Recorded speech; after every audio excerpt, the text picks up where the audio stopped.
이 시간에 저는 약함의 역설 그런 제목을 함께 말씀의 은혜를 나누고자 합니다. 오늘 교동문에서 읽었던 대로 이 본문의 말씀을 보면은 바울에게 있던 이 육체의 가시가 무엇인지는 여기 성경에서 밝히고 있지는 않습니다. 그러나 그 당시 교회 성도들에게는 사도 바울이 말은 안 했어도 알만한 그런 것이 아니었을까 하는 생각을 해보게 됩니다.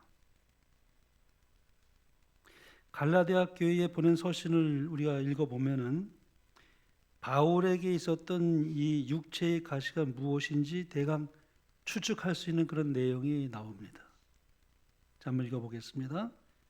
내가 처음에 육체의 약함으로 말미암아 너희에게 복음을 전한 것을 너희가 아는 바라. 너희를 시험하는 것이 내 육체에 있으되 이것을 너희가 업신여기지도 아니하며 버리지도 아니하고 오직 나를 하나님의 천사와 같이 또는 그리스도 예수와 같이 영접하였도다. 그러니까 바울은 그 육체의 가시가 이 갈라디아 교회 성도들 보기에도 시험이 될 정도였다는 것을 여기 말씀하고 있습니다. 또 그를 업신여길 만큼의 그 어떤 것이었다고 우리가 추측해 볼 수 있습니다. 뭔지는 알 수 없어요. 그러나 그렇게 우리가 추측해 볼 수 있습니다. 바울은 그 고통이 너무 컸습니다. 이 육체의 가시가 얼마나 컸는지 오늘 본문에 보면은 이 육체의 가시 곧 뭐라 그랬습니까? 사탄의 사자다. 얼마나 힘들고 고통스럽고 견디기 어려우면은 사탄의 사자다 그랬습니다. 오늘 저는 이 본문의 말씀을 통해서 사도 바울이 자기를 찌르는 이 육체의 가시, 그 사탄의 사자를 어떻게 극복할 수 있었는지 말씀을 통해서 살펴보면서 함께 말씀의 은혜를 나누고자 합니다. 첫째로 사도 바울은 이 육체의 가시를 극복하는 데 있어서 제일 먼저 뭐예요? 하나님께 기도했습니다. 문제 해결의 첫걸음은 뭘까요? 기도하는 데 있습니다. 어떤 문제가 있을 때는 제일 먼저 그 문제를 해결하는 첫걸음은 기도입니다. 우리는 보통 어려운 문제가 생기면은 먼저 염려부터 하는 경향이 있습니다. 염려가 들죠. 근데 예수님께서는 제자들에게 이렇게 권면했습니다.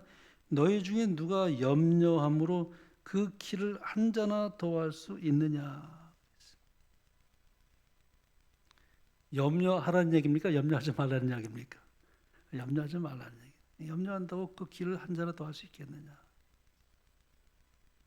근데 사도 바울도 빌립보서 4장에 이렇게 말씀했습니다.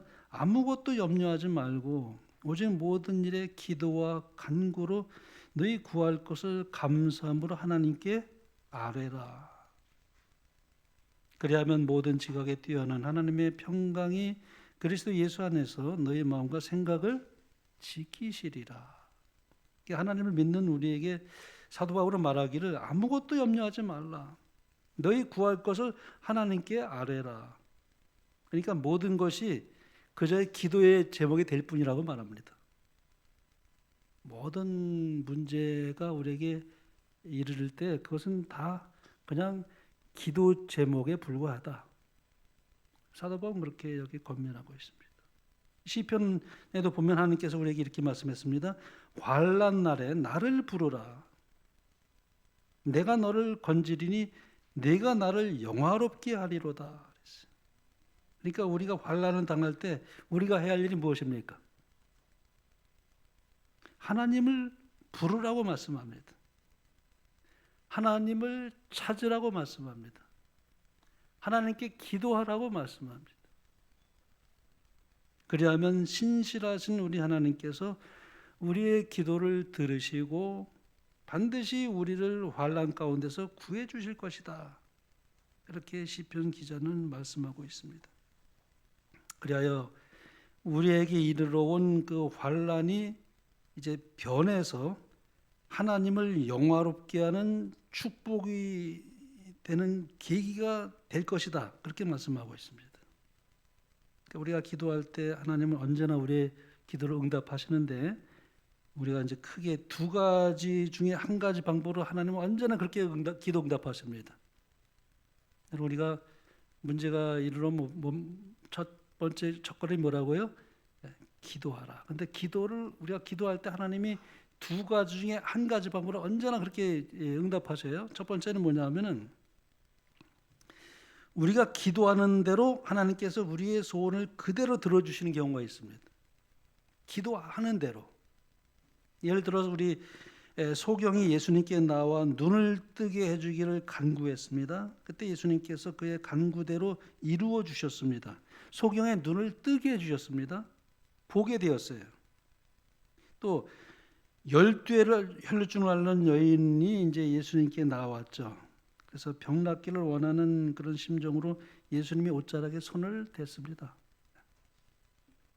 그 순간 그의 병이 깨끗하게 나음을 입었습니다.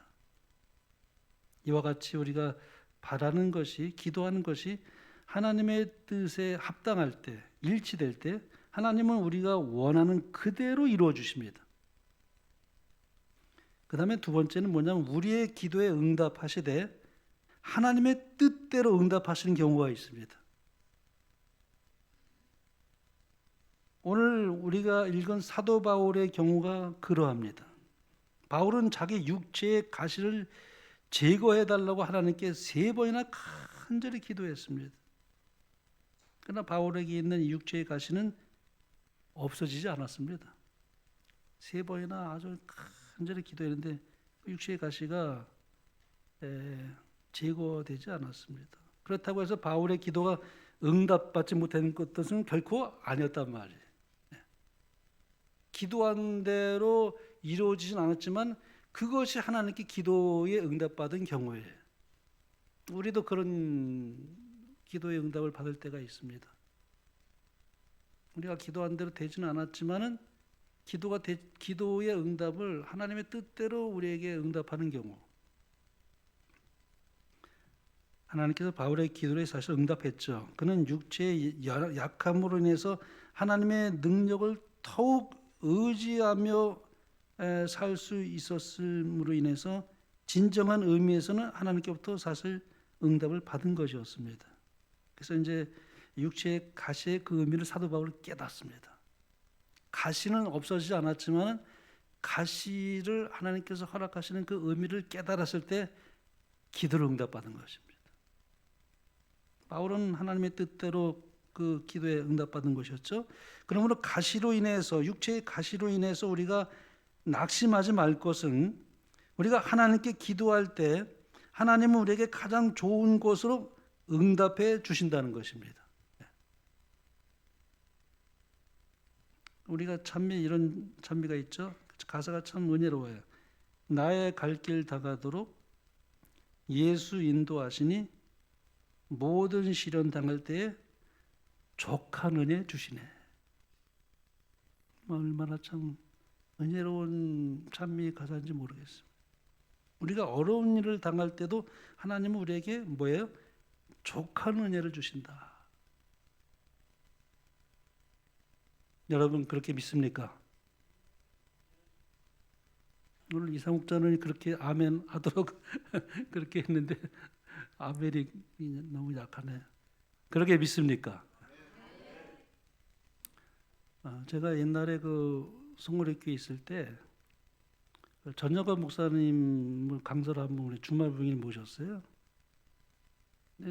전영관 목사님이 이 송월의교회는 이렇게 아멘이 너무 없어 말씀하시다가, 근데 제가 전정관 목사님이 그때 그 공릉동교회 그 신부할 때 전정관 목사님 가시고 그다음 후임자가 있어서 제가 거기 사경회를 갔어요.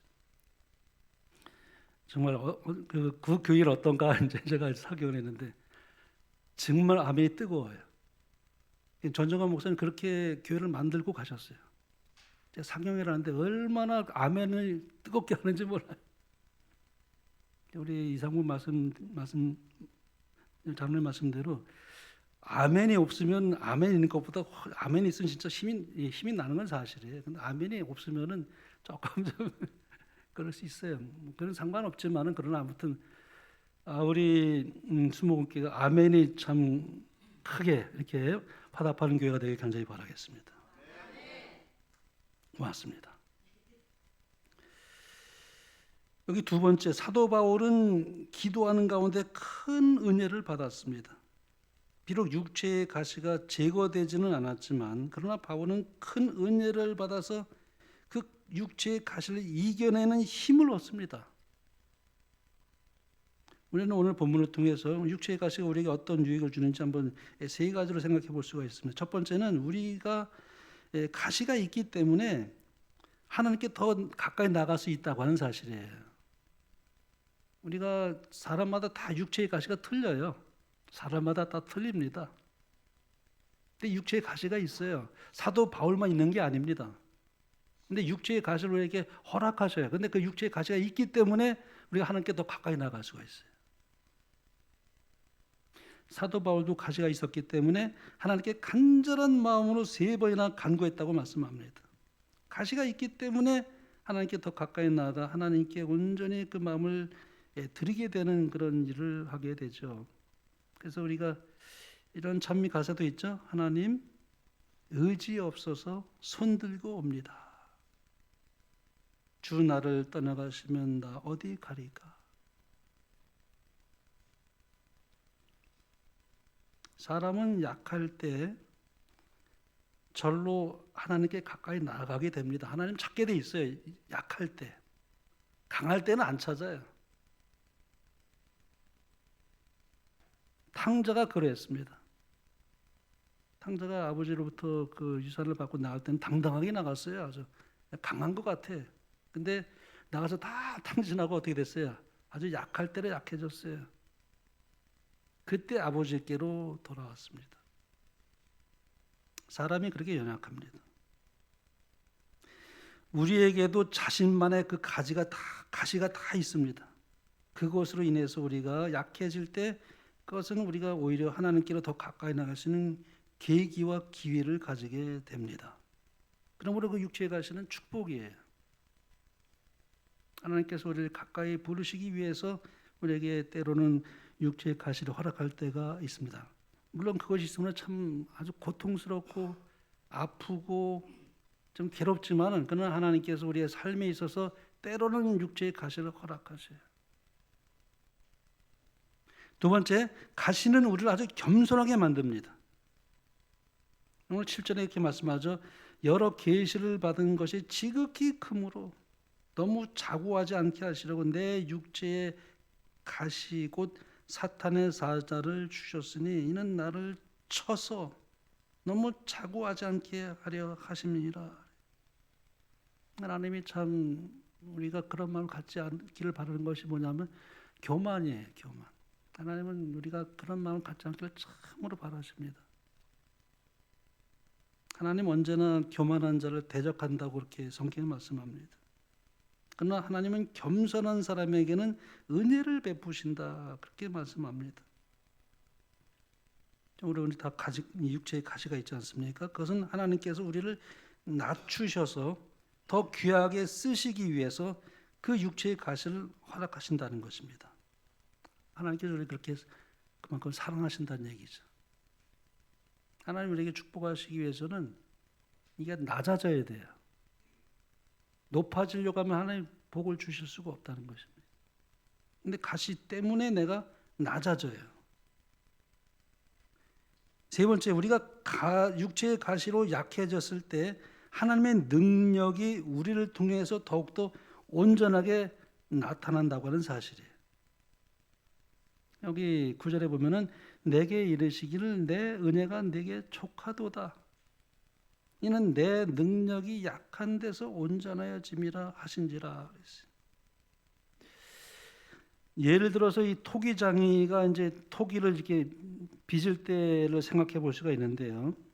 흙이 단단할 때는 이 그릇을 만들 수가 없어요. 흙이 단단하기 때문에. 그래서 어떻게 합니까? 흙에 이제 물이 들어가서 그 흙이 진흙처럼 아주 부드럽게 받게 돼. 그럴 때 이제 마음대로 이렇게 주물러서 그릇을 제대로 만들 수가 있습니다. 이렇게 쇠로 연장을 만들 때도 마찬가지예요. 대장장이가 쇠가 단단할 때는 연장을 만들 수가 없어요. 불에 달구어져서 아주 쇠가 이제 부드러워지고 난 뒤에야 연장을 만들 수가 있어요. 하나님 앞에서 우리의 심령도 마찬가지라고 말할 수 있습니다. 우리의 심령이 이게 단단해져 있을 때는 하나님의 능력이 우리를 통해서 온전히 드러날 수가 없어요. 그럴 때 하나님은 우리를 사랑하시기 때문에 육체의 가시를 허락할 때가 있습니다. 우리를 주물르셔요. 우리를 온유하게 만드셔요. 우리를 겸손하게 만들어요. 그래야 하나님이 마음껏 빚을 수가 있어요. 우리 마음이 딱딱하면은 하나님이 우리 역사할 수가 없어요.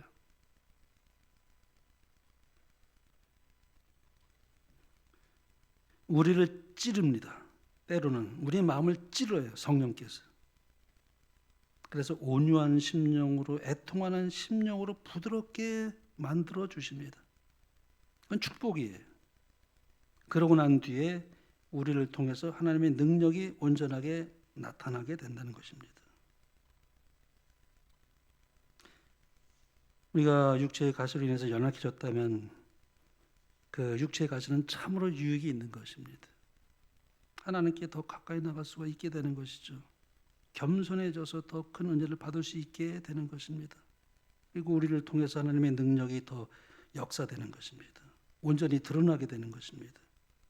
하나님께서 우리에게 은혜를 베풀어 주셔서 우리를 찌르는 그 육체의 가시의 의미가 무엇인가 하는 것을 우리가 깨달을 수 있는, 그래서 그런 것이 우리에게 얼마나 유익인지를 다시 한번 사도 바울처럼 깨달을 수 있는 저와 여러분들이 간절히 바라겠습니다. 세 번째로 사도 바울은 자기를 찌르는 육체의 가시를 오히려 기뻐하고 자기의 약함을 자랑한다 그런 말씀했습니다. 물론 이 육체의 가시 자체가 결코 선한 것은 아닙니다. 좋은 것이 아니죠. 그렇죠? 얼마나 괴로우면은 사탄의 사자라고 말했겠습니까? 좋은 것은 아니에요. 사실 우리가 없으면 좋겠죠. 우리를 괴롭히고 못살게 구는 것입니다. 그러나 바울은 기도하는 가운데 큰 은혜를 깨닫습니다. 이제는 그 가시를 능히 이겨낼 수 있는 큰 은혜와 힘을 얻게 됩니다. 이제는 맞이 못해서 억지로 그 고통을 참아내는 것이 아니었어요.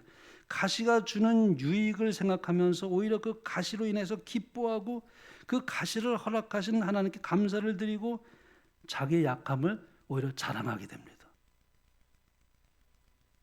우리도 그와 같이 신앙의 이 성숙한 그런 단계까지 올라가게 되는 여러분과 제가 되길 간절히 바라겠습니다.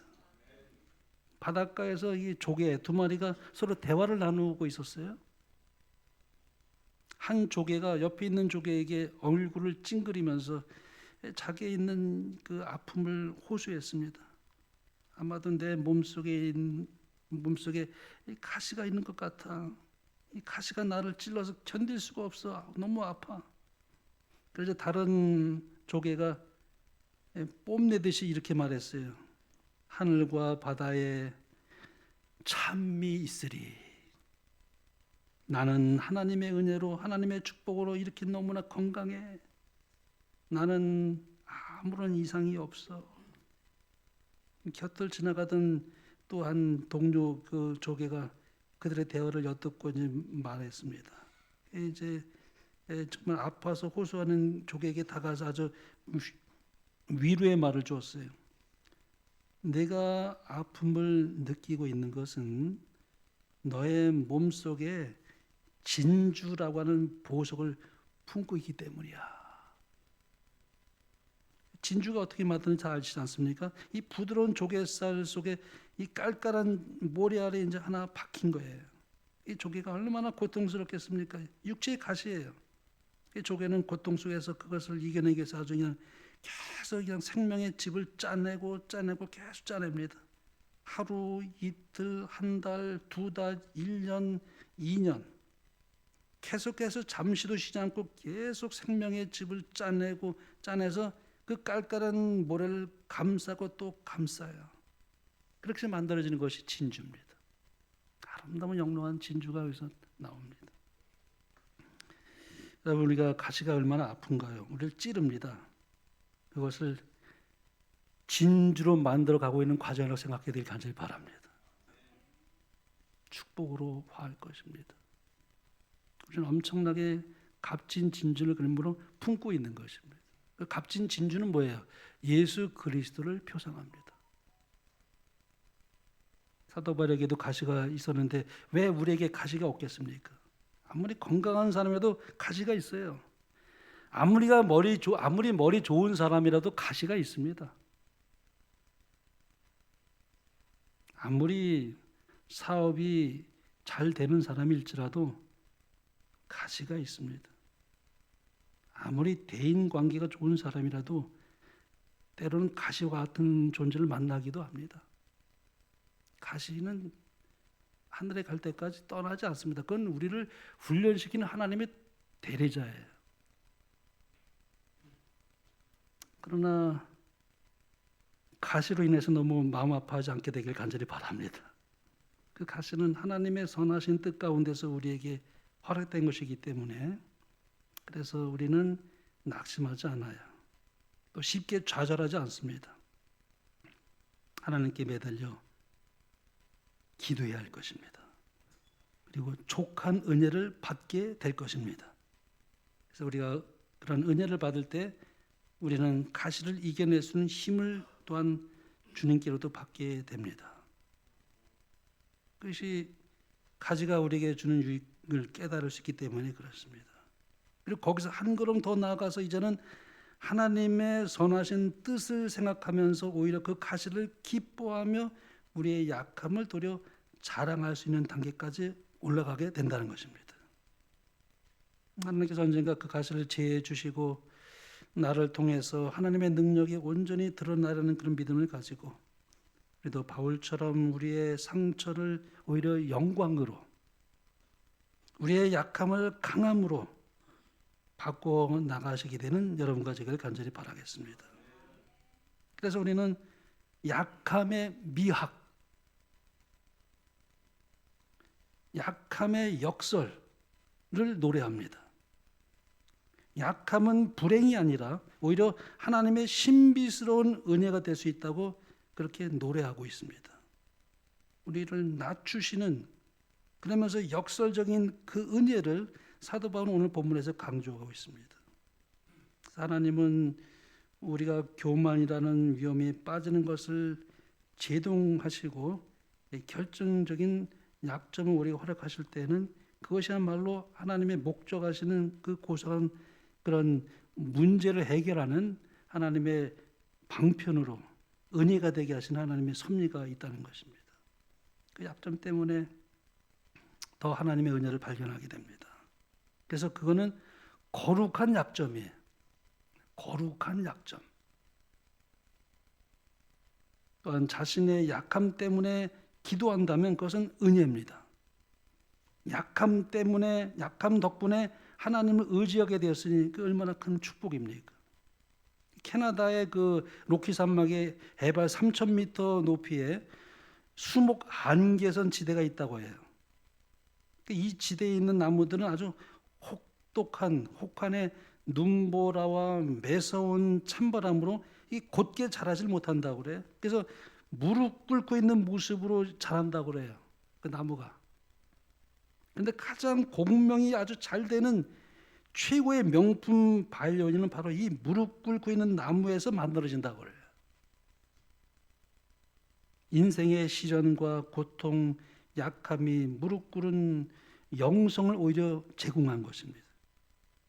아름다운 영성으로 인생의 절면선율을 내는 사람은 아무런 고난 없이 그렇게 살아온 사람이 아니라 조용히 무릎을 꿇고 엎드려 기대해 온 사람이라는 것이죠. 그러나 그러한 약함 때문에 육체의 가시로 약함 때문에 오히려 더 기도하게 되면서 주님의 주시는 그 인도하시는 섭리와 그 복을 그 삶 속에서 그걸 발견하게 되고 그래서 주님께 더 가까이 나가면서 성숙해지는 그 신앙은 하나님의 큰 은혜가 아닐 수가 없습니다. 하나님의 이 역설적인 이 공식은 약한 자를 들어서 오히려 크게 강하게 하시는 하나님의 섭리입니다. 하나님은 약한 사람들을 사용하기를 더 좋아하셔요. 문벌도 없고 아주 약하고. 근데 그런 사람들을 쓰셔서 오히려 강한 사람을 부끄러게 하신다고 그랬어요. 약하기 때문에 하나님을 의지할 수가 있어요. 근데 강한 사람은 하나님을 의지하지 않습니다. 그래서 어떤 면에서 하나님은 약한 자를 쓰고 계시는 거예요. 여기 홀토이라는 분이 이렇게 말했습니다. 세상을 변화시키는 것은 위대한 사람들이 아니라 위대하신 하나님의 손에 붙들린 약한 사람들이다. 이것이 사도 바울이 강조하는 약함의 미학입니다. 고린도전서에 보면 세상에서 어리석고 약한 사람들을 통해서 큰 역사를 주신다고 하나님은 그렇게 말씀합니다. 고린도서 4장 7절에 우리가 이 보배를 질그릇에 가졌으니 이는 능력의 심히 큰 것이 하나님께 있고 우리에게 있지 아니함을 알게 하려 함이라. 우리는 질그릇이에요. 참 질그릇처럼 참 정말 언제 정말 깨질 수 있는 조각날지 모르는 그런 약한 자들입니다. 강한 자가 아니에요. 우리는 정말. 그런데 그 속에 보배가 담겨 있다고 말씀합니다. 우리를 안전하게 보호하는 하나님의 이 보배로움. 그래서 내가 약할수록 하나님의 능력이 역력하게 드러납니다. 약할수록 은혜가 큽니다. 바울은 그래서 약함의 축복 이렇게 마지막으로 말합니다. 내가 약할수록 그리스도의 능력이 내게 머무르게 된다. 이 문장은 굉장한 표현이에요. 이 구약에 하나님의 영광이 장막에 머물 때 사용했던 용어를 그대로 사도 바울은 사용합니다. 여기 히브리어로 쉐키나라는 단어가 있는데 능력의 하나님의 임재하심을 그렇게 표현할 때 쉐키나라고 그러잖아요. 내가 약할수록 하나님의 능력이 내 위에 고정하여 머무는 신비한 축복, 연약한 나에게 예수 그리스도의 능력이 계속 머물러 있다고 하는 이 놀라운 은혜, 쉐키나예요. 쉐키나입니다. 그 약함 덕분에 겸손해질 수 있고 조용히 엎드려 기도한다면 그건 분명히 은혜가 아닐 수 없습니다. 약하기 때문에 하나님의 능력이 더 크게 작용된다면 그건 정말 큰 축복이 아닐 수 없습니다. 바울은 하나님의 음성을 듣고서 이 큰 은혜를 깨달았습니다. 그에게 육체의 가시가 제하여지지는 않았지만 그 가시를 이길 수 있는 큰 힘, 은혜를 얻게 된 것입니다. 가시의 의미를 깨달았어요. 그래서 자기에게 얼마나 큰 유익을 준다는 것인지를 알았어요. 오늘 결론적으로 이렇게 말씀합니다. 그러므로 내가 그리스도를 위하여 약한 것들과 능력과 궁핍과 핍박과 곤란을 기뻐하노니 이는 내가 약할 그때 곧 강함이니라. 바울은 하나님의 은혜로 자기에게 있는 가시의 의미를 깨달은 것이죠. 지금까지 고통스럽게 생각했던 그 육체의 가시가 사실은 자기에게 유익을 주는 것을 알게 된 것입니다. 그래서 더 이상 그 육체의 가시를 이제 고통스럽게 생각하지 않아요. 그렇게 자기를 괴롭혔던 육체의 가시, 내 몸에 내가 그걸 벗어나고 싶은데 그것이 날 괴롭히는 그 육체의 가시가 있지만 그러나 그걸 이제는 더 이상 괴롭게 생각하지 않아요. 오히려 기뻐해요. 그것 때문에 더 주님을 의지할 수 있고 그렇기 때문에 더 내가 주님의 축복을 내가 경험한다고 하는 이 놀라운 정말 역설입니다.